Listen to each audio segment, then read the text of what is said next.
Guntur parliament పరిధిలోని విభిన్న ప్రతిభావంతులకు కేంద్ర మంత్రి పెమ్మసాని చంద్రశేఖర్ చొరవతో బ్యాటరీ ట్రైసైకిళ్లు ఇతర ఉపకరణాలు అందజేశారు. సీఎస్ఆర్ కింద అల్మికో, ఐఓసీఎల్ సంస్థలు నిధులు అందజేశాయి.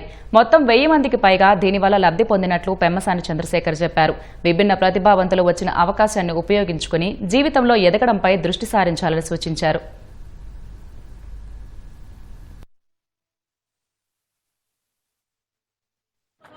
శరీరానికి పరిమితులున్నా కూడా సంకల్పానికి పరిమితులు అనేవి ఉండవు.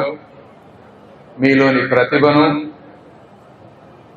ముందుకు తీసుకువెళ్తూ మీకు అడ్డంకులు ఉండకూడదని చెప్పి, మీ ప్రయాణం ఇతరులపై ఆధారపడకుండా ఉండాలని చెప్పి ముగ్గురు కూర్చొని చేసిన కార్యక్రమమే ఈ రోజు కార్యక్రమం.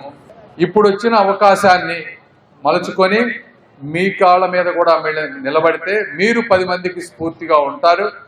దానికి ఏమి చేయాలో అవన్నీ కూడా మేము చేస్తాం. అంటే ఇక్కడ కూడా గుంటూరు ప్రాంతంలో స్కిల్ డెవలప్మెంట్ని ఒక మిషన్ మోడ్లో తీసుకోవాలనుకుంటా ఉన్నాం.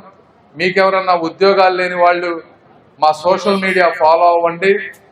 స్కిల్ డెవలప్మెంట్, ఉద్యోగ అవకాశాలు అంటే మీ పరిస్థితులు తగ్గే విధంగా డెవలప్ చేస్తాం. మీరు అందులో జాయిన్ అయ్యి వాటిని కూడా నేర్చుకుంటే గవర్నమెంట్ ఇచ్చే పెన్షన్తో పాటు అడిషనల్గా కూడా మీ అందరికీ బెనిఫిట్ అవుతుందని చెప్పి తెలియజేస్తా ఉన్నాను.